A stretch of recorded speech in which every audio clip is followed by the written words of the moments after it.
5 easy things you can do today to declutter your home. If your house is currently a cluttered mess, you might find it surprising just how stressful that can be. When your home is in chaos, it means you don't have a safe retreat anymore, where you can relax and feel at ease. It means you can't kick back and unwind, because the plates on the side in the kitchen need washing, and there's dirty laundry all over the floor. You've been stressed all day at work, and now you've come home to a house that is equally as stressful. The good news is that it isn't hard to declutter your home, not when you know these 5 easy tricks. 1. Automate. The first thing we're going to do is automate some of the jobs that you find you don't have time for. One easy way to do that is with a dishwasher, which will allow you to stop doing the dishes yourself and to instead let a machine take care of it. Another example is a robotic vacuum cleaner. Or how about a waste disposal unit? 2. Outsource. Even better than automating work around your house is to outsource it. Give it to someone else. One way you could do this might be to hire a cleaner. Another might be to use a mail delivery service. Sound indulgent or lazy? Really, it just comes down to one simple question. How much do you value your free time? 3. Cut back. One of the easiest ways to declutter your home is to cut back. That means having less stuff. If you throw out 30% of your ornaments, you'll find that your surfaces are much cleaner and easier to clean. What's more, the remaining items will be things you really care about. 4. Introduce systems. Systems make everything simpler and easier. For instance, introduce a system for your letters so that you know exactly where to put unopened letters and what to do with them once they've been read. 5. Have one sacred room. Our last tip is to have one room in your home that is sacred. That means no matter what state the rest of your home gets into, you should have one room that is always going to be calm and well organized. To do this, you need to make some firm rules. No food in that room, for instance. This way, you'll always have at least one place that you can go to escape and unwind. How minimalism helps to reduce stress. Feeling stressed? Join the club.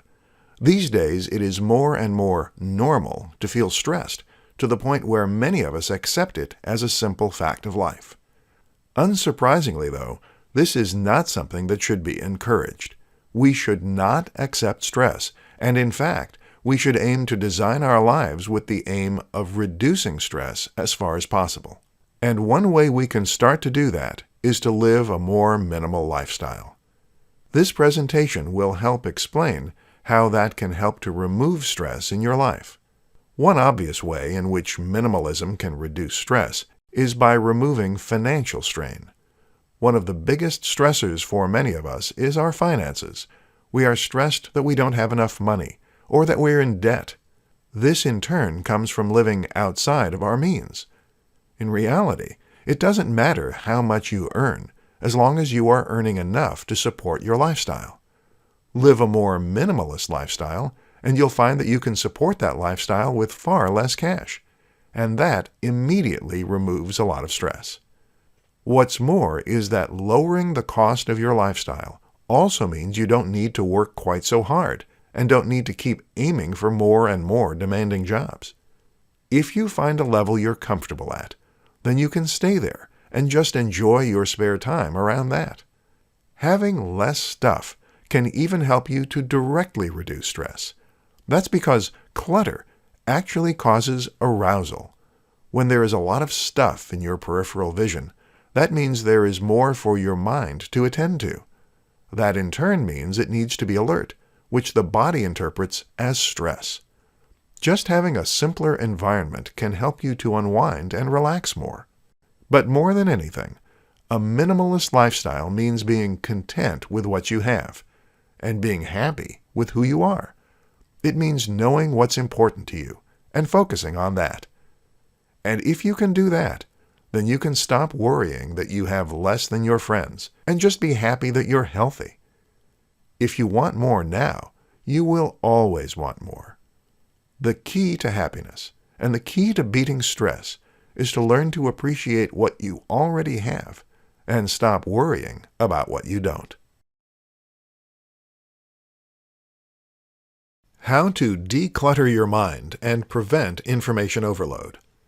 We are regularly told that we would be happier if we lived a slightly more minimal life, if we had a little less stuff, if we were less stressed at work, and if we turned our phones off occasionally. It's time to reconnect, focus on what is important, and just chill. But this is all easier said than done, especially during an age when we have more on our minds than ever before, and it feels as though everyone is constantly vying for our attention. How do you declutter and avoid information overload? Listen and find out. Let's start with decision fatigue, a phenomenon that sees the quality of our decision-making start to decline over time. This shows us that decision-making requires energy, and that with time, we can exhaust that energy. In other words, your ability to make decisions is finite, and so it's important that you apply a little resource management. This is hard when you consider the huge number of different decisions that you face on a daily basis, from what to have for dinner, to what to wear, to whether or not to go out. Expending energy on these smaller, meaningless decisions can actually leave you with less capacity to make the decisions that matter. How do you avoid this? Cut back. Famously, Steve Jobs attempted to reduce decision fatigue by actually wearing the same outfit every single day, thereby giving himself one less decision to make. Information, meanwhile, comes at us from every angle, though. Your phone is constantly ringing and beeping. You're probably working on a computer for a big part of the day. And walking down the street, you probably see a ton of billboards, ads, and screens. Every time this happens, your body is aroused and your attention diverted. This prevents you from enjoying a calm state of mind and means that you are much more likely to feel exhausted and overwhelmed by the time you even get into work. One tip: try turning down the brightness on your phone all the way. This can help you to cope with the addictive nature of pulling it out of your pocket to look for notifications. Another tip is to spend more time meditating each day. You can counteract all that noise and stress by taking a few moments every day to just let your mind be still and calm. How to fight the urge to buy unnecessary stuff. When you first decide to live a more minimal life, you will probably start by throwing out a whole lot of things and organizing what remains in a more coherent fashion. You'll feel good about yourself, and for a while, life will be a bit simpler. But that's the easy part. Unfortunately, minimalism isn't something you can do once and then move on from. Rather, this is a commitment that you need to maintain indefinitely. And that means resisting the urge to undo all your good work by buying lots of unnecessary stuff. In this presentation, we'll look at how you can resist the urge and maintain your minimal way of living. The one-in, one-out rule. One of the easiest ways to resist the temptation to buy everything you want is to create a one-in, one-out rule. This rule states that every time you buy something, you have to get rid of something else of equal size. This ensures that you never build up too much clutter, and it means that you will only ever want to add something to your collection when it represents a genuine improvement over your current belongings. Wait for it. Another useful rule to enforce is that you have to wait 24 hours between first deciding you want something and buying it. This is important because it prevents you from making emotional and impulsive purchases. Unfortunately, advertisers know exactly how to play us and make us feel like we need to take action right away. Thus, we buy things based on emotion rather than logic. If you go away and think about it, you'll often find that you actually don't need it after all. Write it down. Sometimes we get a strange feeling that if we don't buy something right away, then we'll somehow forget about it, or we'll lose our opportunity. It's like we have a pent-up energy that feels as though it must be released. How do you get around this? One option is simply to write down the things you want, or add them to a list. Each time you do this, you will get that sense of release, and that will make you a little less urgent in your need to splash the cash. Budget.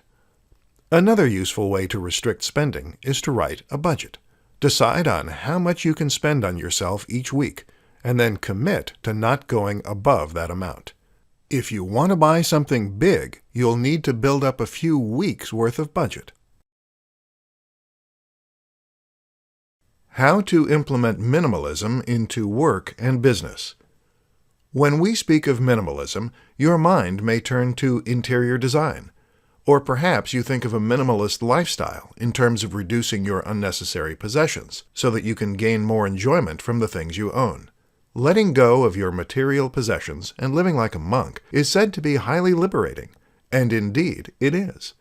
But minimalism can also be applied to other aspects of life, including science, and yes, even business. In this presentation, we'll take a look at how you can apply the principles of minimalism to your own life and start thriving as a result. What does minimalism mean in the context of business? Simple. It means removing what's unnecessary and focusing on what gets results. Minimalism means not overcomplicating your business with unnecessary procedures and protocol. And perhaps this brings to mind one culprit in particular, one famous time drain that affects many of our working lives: meetings. Meetings eat up a ton of time, and very often achieve very little. A meeting means taking time out of your day, and out of the days of each member of your team in attendance. So if you have 5 people attending a 1-hour meeting, that's 5 hours you just lost. So the question should always be, could you communicate the same thing by email or phone? If the answer is yes, then don't hold a meeting. Meetings are just one example of what we call communication overhead. Other examples are emails, phone calls, and any other correspondence that takes time out of your main job. Communication isn't the only culprit, though, either. There are many other unnecessary processes and time saps that waste time and money for the average business. Another particularly bad example is micromanagement. If your team is forced to report in on every small decision it makes, or to go through red tape every time it tries to contribute, then you are wasting your talent and you are wasting time as a business. Then there are all those tiny jobs that take up time and make your business more complicated than it needs to be. Processes that could be streamlined, jobs that could be automated, and services that could be outsourced. It's time to focus on the one thing your organization does well, and to invest all your time and energy into accomplishing that in the most streamlined and effective manner possible. That is minimalistic business, and that is good business. How to travel the world as a minimalist. Many of us claim that we want to travel more, and we say that we live for our annual holidays. Why is it then that our actions so often seem to suggest otherwise? For many of us, it is a given that we will go on 1 or 2 holidays a year. That holiday will be expensive, extravagant, and with all the trimmings.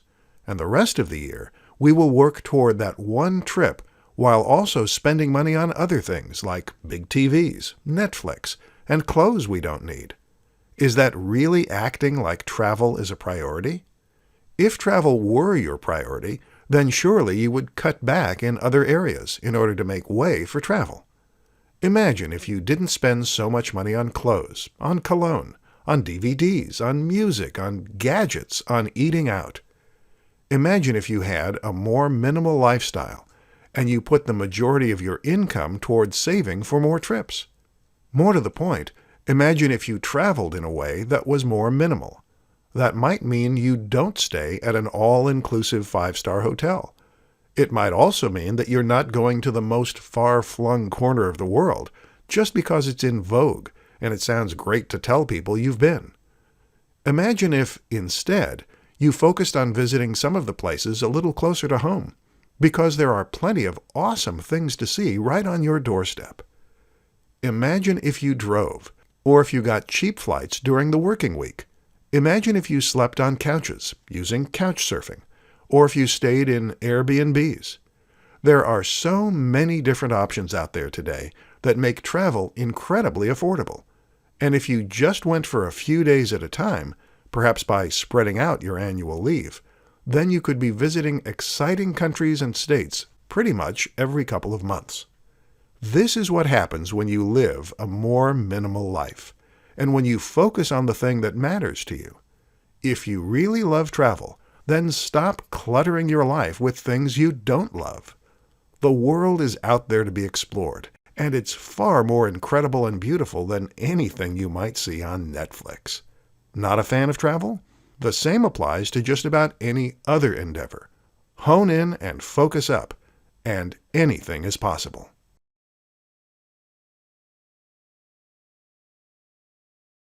Quality over quantity. Whether you're talking about business, love, interior design, possessions, friends, or anything else, the words quality over quantity will always ring true. People are finite. We have limited time, limited money, and limited energy. You cannot be everywhere at once. There is a limit to how many relationships you can maintain, and there is a limit to how much work you can do. With that in mind, how do you get the most from what you have? How do you make the very best use of your time and energy? The answer always lies with focusing on quality rather than quantity. Let's imagine a home that is filled with 100 items, and each item is 1% beautiful. How does that room look? Terrible. It's a cluttered mess, filled with junk. Apart from that, it will be hard to clean, hard to organize, and nothing will stand out. Now imagine the same room filled with 4 items that are 20% beautiful. With the same space and the same money, you've accomplished something far more beautiful. The same is true in business. Faced with the option of creating lots of low-quality products or a few very high-quality ones, what do you think will be best for your long-term business aspirations?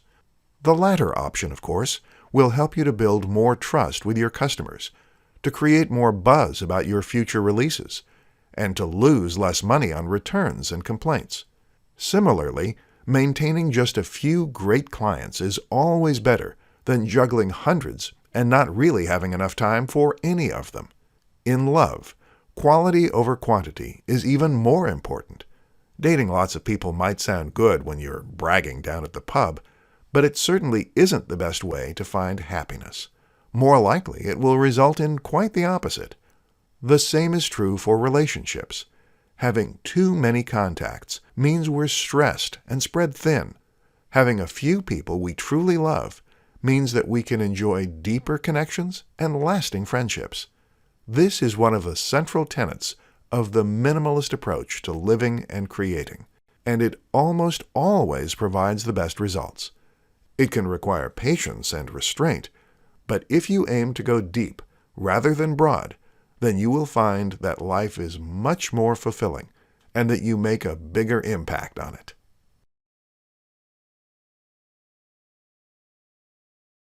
Top 5 books and documentaries about minimalism. Do you love the notion of minimalism? Does it make sense to you that cutting back on things can actually help to make you happier? Then perhaps you're eager to set out to learn more. And in that case, there are plenty of amazing resources to help you do just that. In this short presentation, we'll look at some of the best. Minimalism, a documentary about the important things. This is a fantastic documentary all about minimalism and what it means to live a minimalist life. It's a very well-produced film, and one that covers just about every aspect of what it means to live a minimal life. You can find it on Netflix, Amazon, the Google Play Store, iTunes, or at minimalismfilm.com. The 4-Hour Workweek. The 4-Hour Workweek by Tim Ferriss is a fantastic book that explains how you can streamline your business in order to spend less time working. This was one of the first books on lifestyle design. And while it doesn't directly address minimalism, it does discuss many of the same principles, and is certainly a great starting point if you want to apply Occam's razor to your life. Vagabonding. Vagabonding is the book that inspired Tim Ferriss to write his book, and is another excellent tome for anyone looking to simplify their life. This book is all about cutting back distractions in order to spend more time traveling and living life. And even if you're not a fan of travel, you'll find this to be a book with many different useful tips that you can apply in other ways. The Life-Changing Magic of Tidying. The Life-Changing Magic of Tidying by Marie Kondo is a book that explains how to declutter your home, and tidying can actually make you much happier. This book took the world by storm, which is a testament to just how effective the tips contained within really are. The Simple Guide to a Minimalist Life. If it's a straightforward how-to for living a more minimalist life, then this is another great book that will help you to get started. The book takes a minimalist approach to everything, from its design to its structure, which keeps everything easy to follow and makes the useful tips within all the easier to grasp and apply.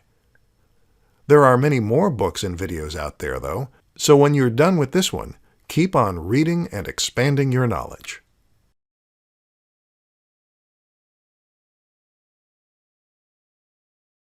What is a minimalist lifestyle? You might have heard people talking about living a more minimalist lifestyle. Perhaps you've heard that it can help make you happier and more content with what you have. And maybe you've heard that it can result in a better-looking home, or that it can support a freer lifestyle with more travel and less stress. But what exactly do we mean when we use the expression? How does being more minimal make you happier exactly? And how do you go about embracing that lifestyle for yourself? Essentially, the idea behind a minimalist lifestyle is simple. It hinges on the notion that you can be happier with less. Many of us believe that the more possessions we acquire, the more things we own, the happier we will be. This then motivates us to work harder, to take on more responsibility in our workplace, and generally to keep pushing forward. The problem is that possessions don't truly make us happier. In fact, they actually make us more stressed. The more you have, the more you want. And no matter how much you own, you'll always be comparing yourself to others who have more. We are motivated to fill our lives with more material possessions by advertising on television and in magazines, and by seeing people around us who appear to have more than us. Social comparative theory states that we base our happiness not on how much we have, but on how much we have compared to those around us. When we are constantly being shown images of highly wealthy people in flashy cars with expensive clothes, it makes us feel inadequate and thus unhappy with our own accomplishments and possessions. This motivates us to live outside our means, which means we have more to lose, and we have to work much harder to maintain what we have. In turn, that means that we can spend less time with our family and friends, less time on our hobbies, and less time doing the things that are important to us. Once you learn to live with less, though, you can turn all that around. The less you have, the more you value and enjoy what you do own. The lower your living expenses, the less you have to work, and the less stress you create for yourself. This is even apparent in interior decor. A minimalist home is one that looks spacious, light, and well-designed. Remove the clutter and focus on what really matters in your life. That is the ethos behind the minimalist lifestyle. Why less is more? How many items do you currently have on your Amazon wish list? When was the last time you bought something you didn't really need and then felt guilty about spending the money? Too many of us are under the impression that we need more to be happy. More money, more clothes, and more stuff. The reality, though, is that less is often more, and that learning to let go of your attachment to material possessions can actually make you a lot happier. In this presentation, we're going to address why less is more and what that actually means. When it comes to decorating a room, the objective is often for us to fill it with things we love, as a way to express who we are, and to make our room more familiar and more comfortable. At the same time, cool features impress friends, and they make our life that little bit easier. But do they? I want you to take a look around the room you're in right now, and imagine getting rid of half of the ornaments you have on display. What would the room look like then? In all likelihood, it would look bigger because it would have less clutter in it. At the same time, you would also find that the items that were left would draw more attention to themselves. You'd find that you could appreciate each item more, and the average quality of each item would be much higher, seeing as it wouldn't be lost among the things you were less excited by, that you would get rid of. Best of all, cleaning would now take a fraction of the time, and you'd find the room looked much tidier a lot more of the time. You'd spend less time dusting and more time feeling relaxed in a tidy, organized room filled with a few beautiful items. This all just goes to show that in terms of interior design, less truly is more. But it goes beyond that, too. Less can also be more when it comes to design in other areas. In graphic design, there is a maxim that says, communicate, don't decorate.